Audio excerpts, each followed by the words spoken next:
bienvenue pour ce nouvel épisode en solo sur Mille et une ambitions. Aujourd'hui, j'ai envie de te parler d'un sujet qui est à la fois d'actualité, pour le coup, mais surtout d'actualité pour moi, puisque c'est une réflexion et un questionnement que je me pose en ce moment sur l'intelligence artificielle, mais plus précisément son utilisation dans la création de contenu. Déjà, avant de commencer à te partager mes réflexions, je m'excuse pour cette voix qui vient du nez. J'ai été bien malade et du coup, je parle encore un peu du pif. Le départ de cette réflexion s'est fait à la lecture d'une newsletter. J'avais déjà eu l'occasion de me questionner sur l'intelligence artificielle, notamment sur ce podcast en compagnie de Loïc, dont je vous mettrai l'épisode dans la description. Mais je m'étais pas forcément questionnée sur l'utilisation pure dans la création de contenu jusqu'à ce que je lise cette newsletter. Une newsletter de G&G que si tu ne suis pas encore, je t'invite à suivre. Vraiment, des contenus hyper inspirants avec une réflexion, je trouve, toujours, très poussée, du contenu long, très long comme moi j'aime les lire. Et donc la dernière fois, en ouvrant ma boîte mail, je suis tombée sur, une de leurs newsletters dans laquelle elle parlait justement de l'utilisation de l'intelligence artificielle dans la création de contenu.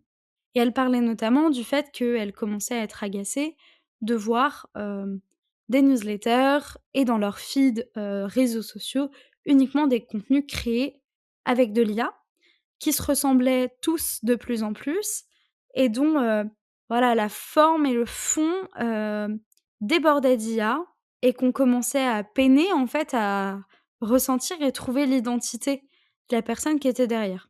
Et c'est une question sur laquelle, je m'étais moi-même interrogée pour ma propre création de contenu, mais que j'avais pas forcément analysée auprès des autres. Et même si, je savais pertinemment, c'était pas du tout une surprise, que l'IA était beaucoup utilisée dans la création de contenu, à partir du moment où j'ai lu cette newsletter, j'ai commencé à un peu plus regarder et analyser le contenu, notamment que je pouvais, consommer. Que ce soit newsletter, publications réseaux sociaux, photos et cetera. J'ai commencé à vraiment, analyser concrètement ce que je consommais. Et le fait est que je me suis rendu compte qu'elles avaient fortement raison, chose en laquelle je ne doutais pas, hein, mais c'est toujours différent de s'en rendre compte soi-même. Et petit à petit, j'ai vraiment de plus en plus remarqué cette uniformisation des messages, des manières de le dire et qui, sont de l'IA tout craché, sans forcément s'en cacher.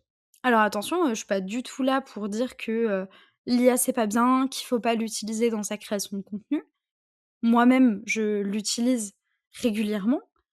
Par contre, et c'est là où mon avis est beaucoup plus tranché, ce n'est pas à l'intelligence artificielle de construire ma communication, de construire ma stratégie, de réfléchir mes idées et surtout de pondre littéralement ma création de contenu. Je vais l'utiliser pour, m'aider à réfléchir sur un axe, sur un angle, sur, un poste où j'ai du mal à, trouver l'accroche. Je vais lui demander de m'aider et de me pousser soit à réfléchir, soit à me donner des idées qui vont me permettre d'être retravaillées ensuite. À aucun moment donné, je ne donne mon planning éditorial à de l'intelligence artificielle pour qu'elle me construise mes posts mot pour mot et encore moins, je lui demande de créer mon planning éditorial. Surtout pas. Et si je le fais, c'est déjà par éthique, mais aussi pour la raison dont je vous parlais juste avant, c'est ne pas tomber dans cette uniformisation avec le même contenu que tout le monde. J'estime que les gens qui sont, abonnés à ma création de contenu, que ce soit, sur les réseaux sociaux ou dans ma newsletter et cetera ou, même ce podcast, hein, ça en fait, complètement partie. Je ne pense pas que vous ayez envie d'écouter quelque chose qui a été produit par de l'IA. Sinon, il suffit de simplement pour vous d'aller demander à ChatGPT de vous construire un épisode de podcast sur l'intelligence artificielle dans la création de contenu, par exemple. Mais donc, je commence à percevoir de plus en plus ce dont, justement Loïc, Conan me parlait dans notre épisode ensemble sur comment utiliser correctement l'intelligence artificielle en tant qu'entrepreneur, quand il me disait que le problème arrive quand l'intelligence artificielle remplace la réflexion humaine.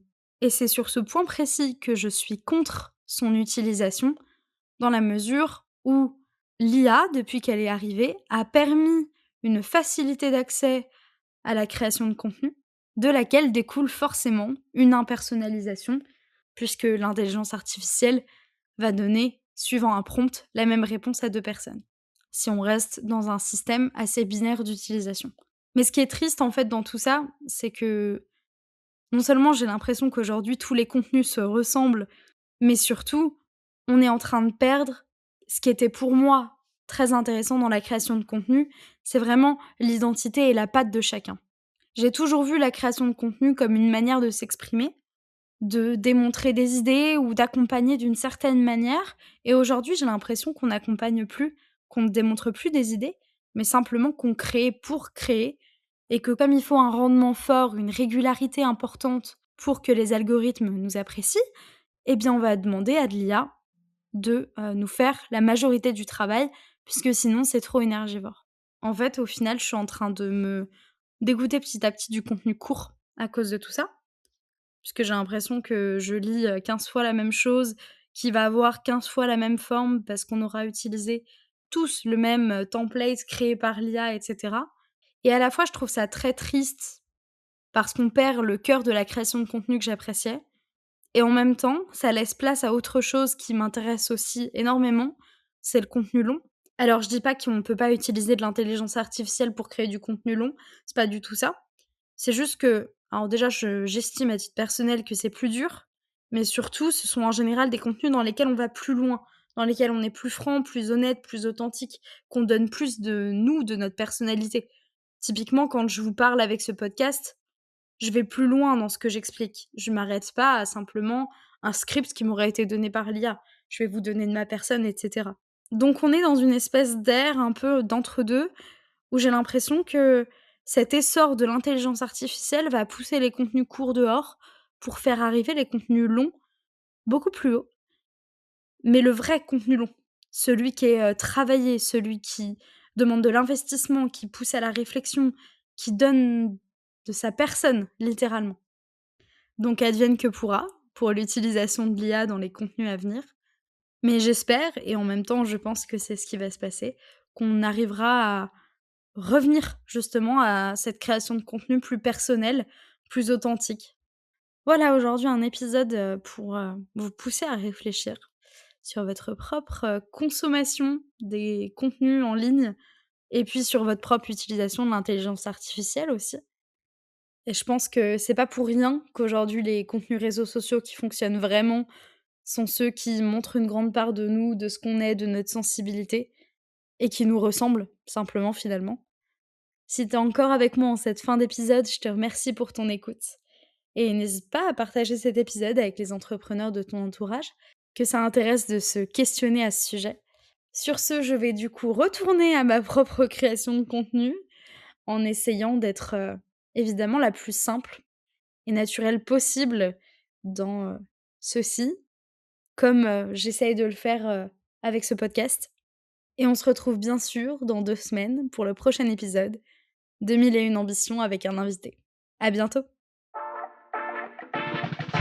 Si cet épisode t'a plu, je t'invite à t'abonner au podcast et lui laisser une note sur ton application préférée. Et si tu veux suivre en direct l'actualité du podcast, tu peux me rejoindre sur Instagram @1001ambitions. Tu trouveras en description les liens abordés dans cet épisode ainsi que le lien d'abonnement à la newsletter du podcast. Merci pour ton écoute et à très bientôt pour un nouvel épisode de 1001 ambitions.